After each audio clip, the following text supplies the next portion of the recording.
Single bar juncture, his friend Mohan is not here.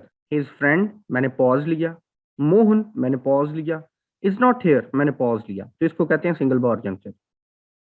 फिर इसके बाद डबल बार जंक्चर, 1 2 3 4, ये डबल बार जंक्चर। अभी आपको समझ नहीं आएगी, नीचे वो लाइनें पढ़ते हैं तो फिर आपको समझ आएगी। फिर डबल क्रॉस जंक्चर, ये सबसे इंटरेस्टिंग है। 1 2 3 4, तो ये हमारे देसी स्टाइल में हमें जो स्कूलों में पढ़ाया जाता है, ये वो वाला जंक्चर है। आगे देखते हैं जी, आपको समझाने के लिए। Robert De Lancey in his book linguistics and teaching contrast the last 3 of these junctures as follows. अब वो इनको एक्सप्लेन करने लगा कि ये कैसे डिफरेंट है। अब आने लगा जी पहला, सिंगल बार जंक्चर क्या होता है? वेयर स्पीच इज टर्मिनेटेड, हमारी जो गुफ्तगू है, हमारी जो आवाज है, वो टर्मिनेट हो जाती है, खत्म हो जाती है अब्रप्टली, फौरन, and remains on a level pitch, और वो हमारी पिच जो है वो सेम रहती है, ठीक है। Is sometimes but quite rarely associated with punctuation, और कभी कभार जो है वो हम इसको क्या कहते हैं, हमारे कॉमास लगे होते हैं तो हमें खुद ही वहां पे रुकना पड़ जाता है। जैसा कि वो अक्सर बेशतर क्या होता है, वो हम लिखा होता है मोर ओवर, उसके बाद कॉमा। अच्छा जी, अब सिंगल बार जंक्चर में देखिएगा, फिक्रा सामने लिखा हुआ है, his friend Mohan is not here. अब कभी कभार क्या हो सकता है कि हिज फ्रेंड के बाद कॉमा भी लग सकता है, लेकिन जरूरी नहीं है। तो हम वैसे भी चीजों को पढ़ने के लिए और समझाने के लिए हम क्या करते हैं, पॉज लेते हैं।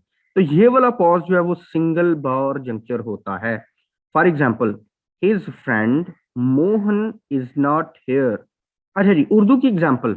अब हमारे इधर कोई कॉमा नहीं है, लेकिन मैं फिक्रा पढ़ने लगा हूं। मेरा दोस्त अली पाकिस्तान टीम में खेल रहा है।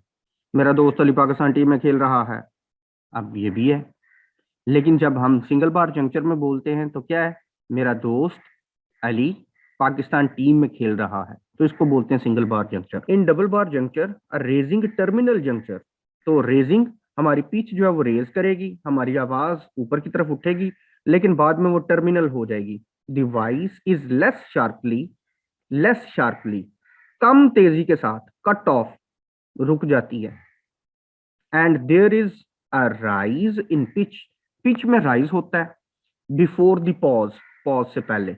This rise is part of juncture, और ये जो राइज करती है हमारी पिच, ये पार्ट ऑफ जंक्चर होती है, पॉज का हिस्सा होती है। Which is there for something more than just a pause, लेकिन ये पॉज से भी कुछ ज्यादा होती है। अब ये जो हम लुकन मिट्टी में बारी देने जाते हैं तो क्या करते हैं, वन, अब हमारी जो देखिएगा पिच जो है ना, आहिस्ता आहिस्ता वो तेज होती जाएगी।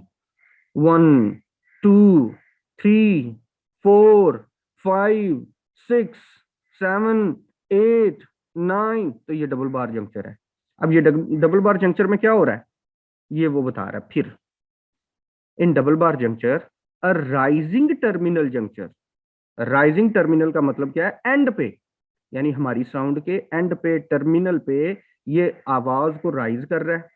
Device is less sharply cut off, कम तेजी के साथ, मतलब आहिस्तगी के साथ, कट ऑफ, कट हो जाती है। And there is a rise, 1 2 3 4 5, 1 2 3 4 5, मैं आ गई। And there is a rise in pitch before the pause. This rise is part of the juncture, और ये जो हमारी पिच के अंदर राइज है, ये उस जंक्चर की उस पॉज के हिस्सा होती है। Which is there for something more than just a pause, ये हकीकत में पॉज से बढ़कर मीनिंग दे रही होती है। अब पॉज से बढ़कर मीनिंग क्या दे रही है, यहाँ पे मीनिंग ये दे रही है कि मैं छेती छेती आई जे, तो मैं छेती छेती तुहानू ढूंढ लेना जे। 1 2 3 4 5 6, तो ये इस बात को शो कर रही है कि मैं जल्दी में हूं और मैंने जल्दी जल्दी आप लोगों को एक्सप्रेस कर लेना है, ढूंढ लेना है। The double cross juncture as falling terminal juncture, falling terminal थल्ले अल जाती है आवाज। ये बड़ी इंटरेस्टिंग, मुझे अपने एक टीचर की जो है वो बात याद आ गई। चलो इसमें वो आपको मैं लास्ट पे एग्जांपल देता हूँ अपने टीचर की जो है। तो फॉलिंग, ये नीचे गिर रहा है, ड्रूप हो रहा है, नीचे गिर रहा है, टर्मिनल, और एंड पे पॉज आता है, is associated with a drop in pitch, pitch में ड्रॉप आ गया, and falling off or trailing. तो ट्रेलिंग, ट्रेलिंग आपको पता होना चाहिए, लफ्ज ट्रेलिंग को आपने ज़हन में रखना है। अक्सर बेशतर क्या होता है कि माशाल्लाह कुड़ियां दा दुपट्टा जेड़ा वे ना पीछे जमीन दे इंज भारी फेरदा आंदा वे, और वो जब वो पीछे झाड़ू फेर रहा होता है ना, तो उसको पीछे जो निशान बन जाते हैं ना, उसको बोलते हैं ट्रेलिंग, पीछे रह जाना। यानी अगर कोई बंदा बर्फ पे या सहरा में रेत पे चलता है, तो उसके पीछे जो निशान रह जाते हैं ना, उसको ट्रेल कहते हैं। Trailing away of the voice, voice पीछे से इनटू साइलेंस, आवाज जो है वो ट्रेल करती रहती है और साइलेंस में चली जाती है। दिस कैन बी डिसेंड, ये चीज फर्क की जा सकती है at the end of the most statement utterances in American English. तो अमेरिकन इंग्लिश में ये जब ज्यादातर स्टेटमेंट्स बोली जाती हैं, तो वो इसी तरीके से बोली जाती हैं। वो कैसे, हमने सुना नहीं है तो इसलिए हमें पता नहीं है, लेकिन आपको एग्जांपल्स दे देते हैं बाद में।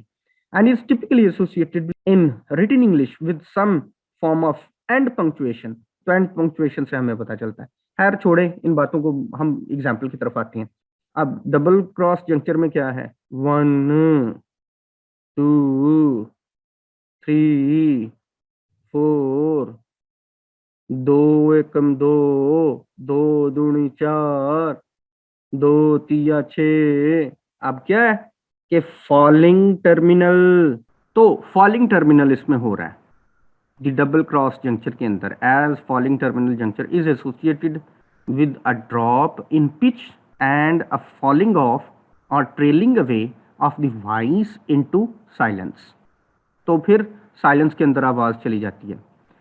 हम जब 8वीं में थे तो हमारे एक मुतालिया पाकिस्तान के टीचर थे। तो कभी कभार जो है ना, वो जब मूड में आते थे, राउंड में आते थे, तब वो हमें ना बड़े इंटरेस्टिंग अंदाज से पढ़ाना शुरू कर देते थे। वो कहते थे कि आप नोटबुक्स निकालें और लिखना शुरू कर दें।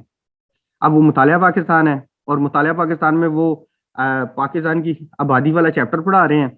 तो कभी कभी मूड में आए तो कहते हैं 1981 में पाकिस्तान की आबादी 12 करोड़ थी। अब हम लोग भी इतनी सुरों के साथ जो है वो जब सर को सुन रहे होते तो हम भी इंजॉय करते। अब ये चीज क्या है, ये डबल क्रॉस जंक्चर है, जिसमें क्या होता है, फॉलिंग टर्मिनल जंक्चर। आप लोगों को भी मेरे ख्याल में मैडमों ने पढ़ाया होगा इस तरीके से। तो बहुत ही अहम पॉइंट है जी, जो कि मिस हो गया था, तो इसको एक्सप्लेन करने लगे हैं। और वो क्या है कि some linguists have identified 4 significant types of juncture. One is internal, open, या हम उसको इंटरनल बोलेंगे या उसको ओपन बोलेंगे, एंड 3 आर टर्मिनल। तो अब याद रखना कि जंक्चर की बेसिकली 2 किस्में हैं। अब 2 में से क्या है, एक जिसको हम कहते हैं ओपन इंटरनल, या उसको हम बोलेंगे ये प्लस वाली, प्लस वाली, ये ज़हन में रखना है, प्लस जंक्चर वाली, ये एक किस्म है। देखें, अ नेम बन गया एन एम, तो ये इंटरनली जोड़ रहा है, ये एक ओपन अंदाज में जोड़ रहा है, या ये प्लस अंदाज में जोड़ रहा है। अब बाकी 3 जो हैं वो कौन सी हैं, ये single bar juncture, his friend Mohan is not here, तो ये टर्मिनल हो रहा है। His friend terminate, Mohan terminate, isn't here, अब ये टर्मिनेट। डबल बार में 1 2 3 4 5, अब ये भी टर्मिनल। फिर डबल क्रॉस जंक्चर 1 2 3 4, अब ये भी टर्मिनल। तो इससे हमें पता चला कि एक जो है वो जोड़ने वाला है, जिसको ओपन भी कह सकते हैं, जिसको इंटरनल भी कह सकते हैं, और 3 जो हैं वो टर्मिनल हैं। ये था जी आज का हमारा लेक्चर सुपर सेगमेंटल फीचर में जंक्चर।